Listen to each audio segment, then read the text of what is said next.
Hi, welcome back to PsychologyWorks. I'm Dr. Greenaway, and today we're going to be talking about OCD.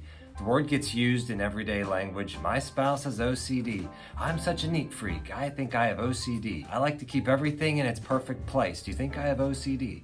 So today we're going to find out what's the difference between liking things to be nice, wanting things to be a certain way, or actually having clinical OCD.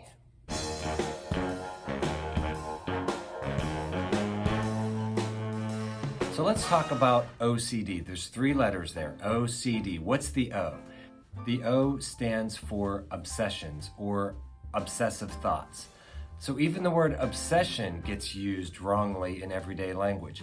I'm obsessed with Star Wars. I'm obsessed with playing the violin. You know, whatever it is you have a big interest in or you're fixated in, we call that an obsession. In clinical psychology, an obsession is an intrusive, unwanted thought, a thought that you keep having. It's disturbing, it's troubling you to have the thought. You wish you didn't have the thought, but you keep having the thought. That's an obsessive thought. What's the C stand for? Compulsion or compulsive behavior. That's a behavior that you wished you didn't have to do, but you feel like you have to do. You don't want to do, but you kind of want to do because you want the result. And the result is lowered distress or tension. So, for example, the famous one is hand washing. You think, oh, my hands are dirty, or I touched something. Ooh, they're dirty. It just feels wrong. I need to wash my hands. That'll put things right. I'll feel better. So you really wished you didn't have to go wash your hands, but you feel like that's the only way you're going to reduce this tension and get some relief. So you go wash your hands. Then, within a short time, you start thinking, I think I better wash my hands again. Those germs are back, so you go back and wash your hands again. So the behavior itself isn't problematic. What becomes a problem is the frequency of it, how much time it's taking. If your compulsive behavior is having to rechange your clothes or take a shower or go to another location to check on something, this takes time and it cuts into the day. And plus it just starts to become distressing to the person that they feel like they have to keep doing these things, that they sort of, some people have the insight to know this is just to make me feel better. It is really not, for example, let's say checking the locks. If you know the lock is locked, but you feel like you have to go and check it again, and you have the awareness that you're just doing it to feel better, even though it's not necessary, then you have that insight. Some people don't have the insight, and they really do feel that they have to do this behavior. A lot of those ones without the insight are more of a superstitious type.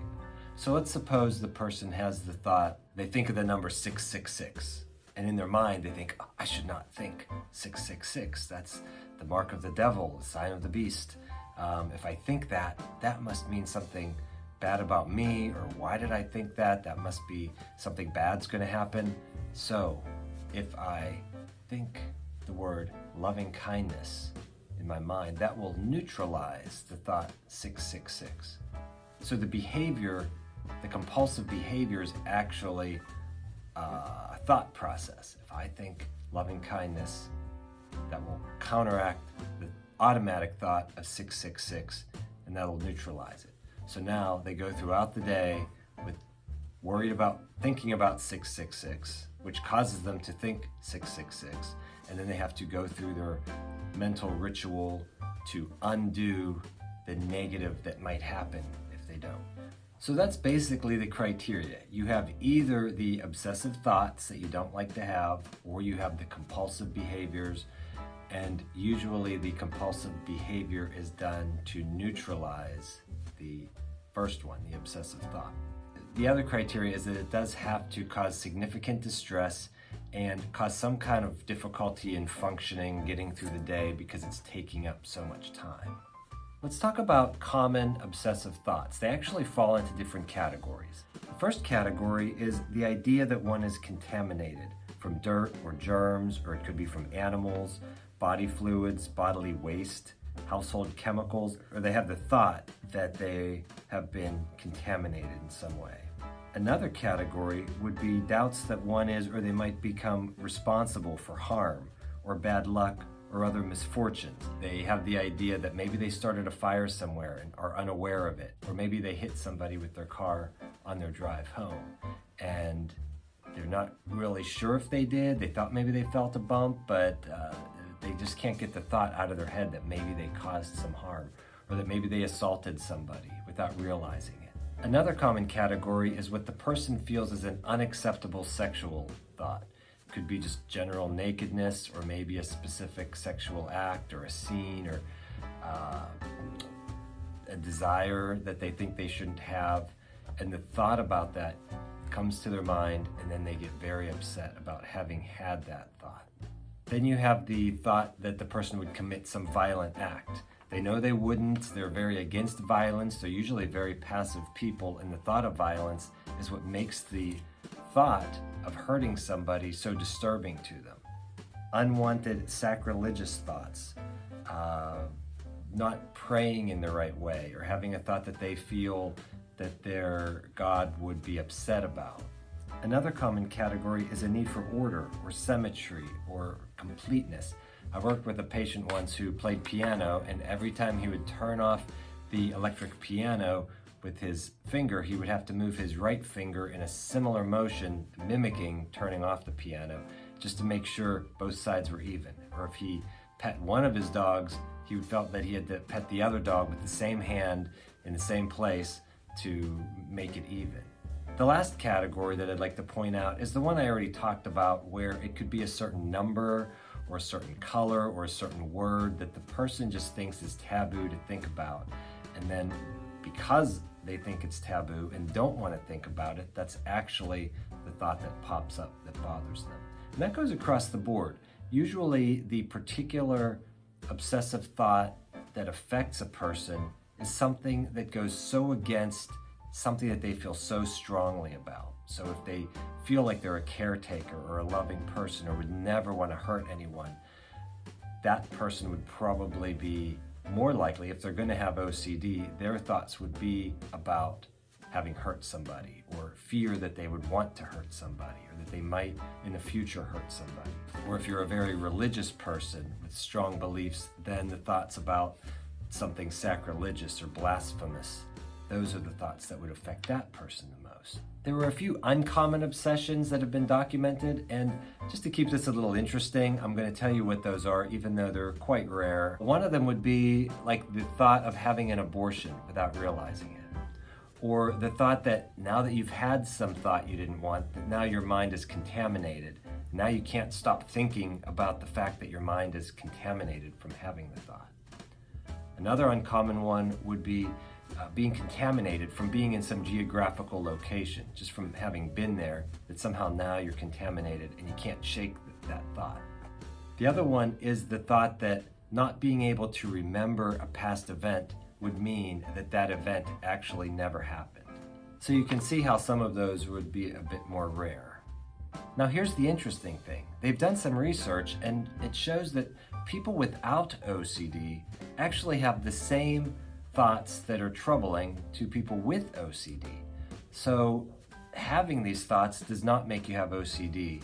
What makes you have OCD is being so upset and bothered by the thought. They feel that there's some more meaning to it, or that the fact they had this thought must say something about them, or they actually believe that the thought is an indicator of something terrible. I actually have a list of these common thoughts that everybody has that seem like OCD thoughts, and here's the list. They actually come out of the book Obsessive Compulsive Disorder in Adults by John Abramowitz and Ryan Jacoby.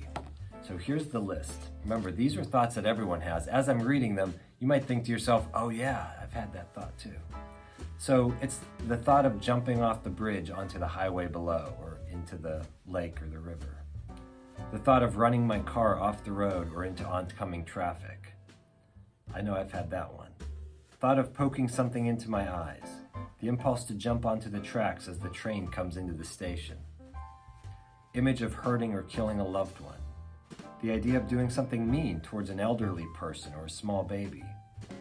Thought of wishing that a person would die. The impulse to run over a pedestrian who walks too slowly. The impulse to slap someone who talks too much.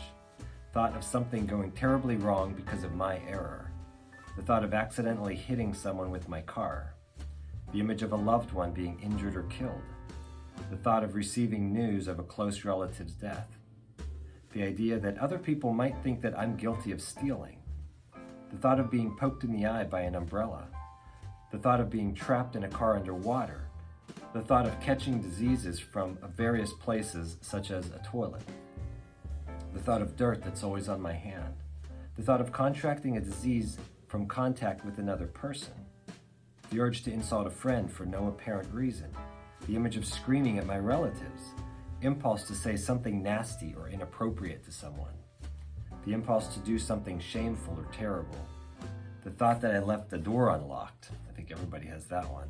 I think I have that one almost daily. The thought of my house getting broken into while I'm not at home, the thought that I left an appliance on and cause a fire, thought of sexually molesting young children, the thought that my house burned down and I lost everything I own, the thought that is contrary to my moral and religious beliefs, hoping someone doesn't succeed, thoughts of smashing a table full of crafts made of glass, thoughts or acts of violence during sex, sexual impulses that are contrary to my sexual orientation, the thought of unnatural sexual acts, the image of genitals, image of grandparents having sex, the thought about objects not arranged perfectly. So there you go. You can see how a lot of those fit right in with OCD, but guess what? Those are thoughts of the average person. And you might have recognized some in there, and usually people can just discount them. Oh, that was an odd thought, or why would I think that? And then they move on. Real quick break, less than 20 seconds. Just got to introduce you to a good friend of mine. It's Paul McCartney Plush Toy, and he wants to tell you something. If you like these videos, click like and subscribe. If you want to get notified, you can hit the bell too. So for some reason, he sounds like Ringo Starr, but that's the only Liverpool accent I can even barely do. So anyway, back to the video. Really seriously, if you do like the video, click like and subscribe. So now we know what obsessive thoughts are. That's the O. Compulsive behaviors. Those would be things like washing hands, checking locks. I worked with a patient once who would get home and then they'd start having the obsessive thought, maybe I hit somebody with my car. I do remember hitting a bump. That might have been a person.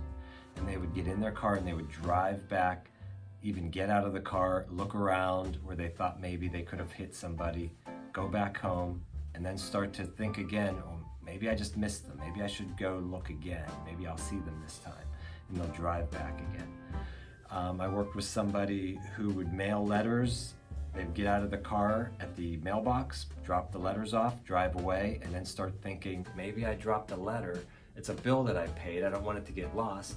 They'd drive back, look all around the mailbox, get back in their car, drive to work, and then start thinking again, oh, maybe I missed it. Maybe I should go back and check. They'd go back and check again. Getting up in the middle of the night to check the stove, make sure it's turned off. Another common one is certain ways of walking or stepping or tapping your foot.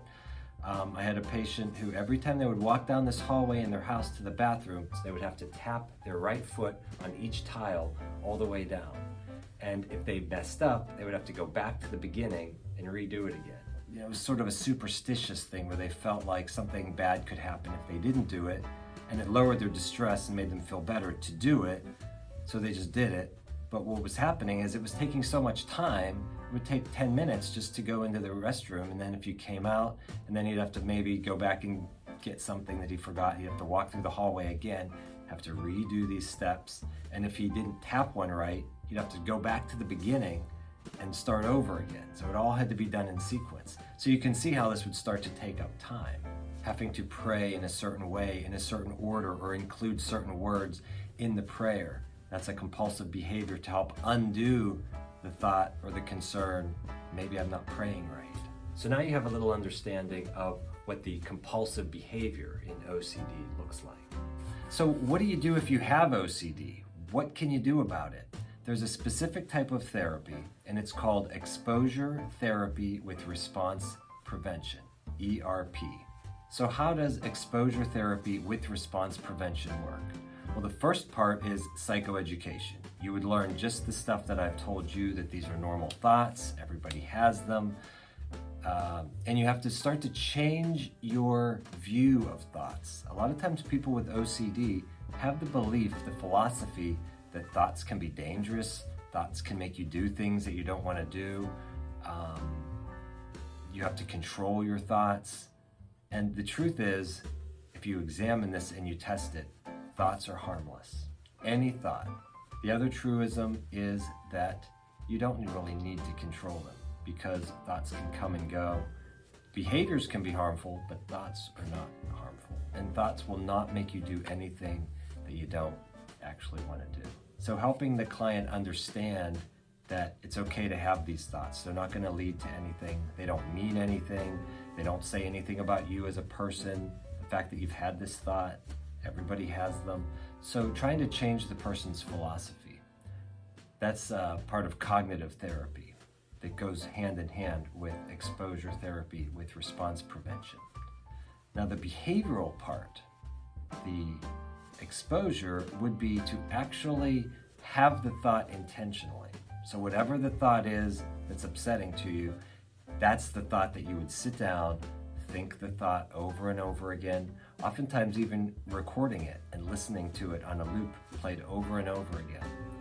At first, the distress is very high, but what happens over the course of 5, 10, 15 minutes, the distress about it gets lower and lower and lower, and the person realizes, I'm still thinking the same exact thought that I was when I was in great distress, except I'm not distressed anymore.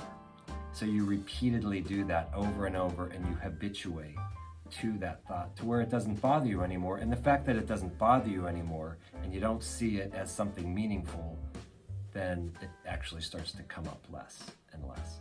And you also learn something very important. The person's philosophy about their ability to tolerate distress has to change. So in the beginning, people with OCD usually have the view, I can't tolerate this, I can't take it, I have to wash my hands, I have to check the locks, I can't stand it. So the person has to learn that yes, they actually can tolerate it, and luckily they only have to tolerate it for a temporary amount of time. So if they're intentionally having the thought, and they're intentionally not giving in to the urge to do the behavior, then they start to change their view of their need to control things. And they realize that they can tolerate the distress, tolerate not giving in to the urge, not doing the compulsive behavior, and it only lasts for a brief time. And if you keep doing this over and over again, within a few weeks, generally the OCD diminishes. It may pop up again, but you already have this tool, the set of tools actually, that you can use to beat it and get on with your life. And that is the most evidence-based strategy known to beat the battle over OCD. Now, if you've been experiencing some of these things that we've been talking about with OCD, I highly encourage you to seek a qualified, trained professional, and I would ask them specifically, have you worked with or do you work with people with OCD, and do you use exposure therapy with response prevention? Hopefully this video has been helpful for you, and without any further ado, I will sign off and say see you in the next video. Take care and have a good one.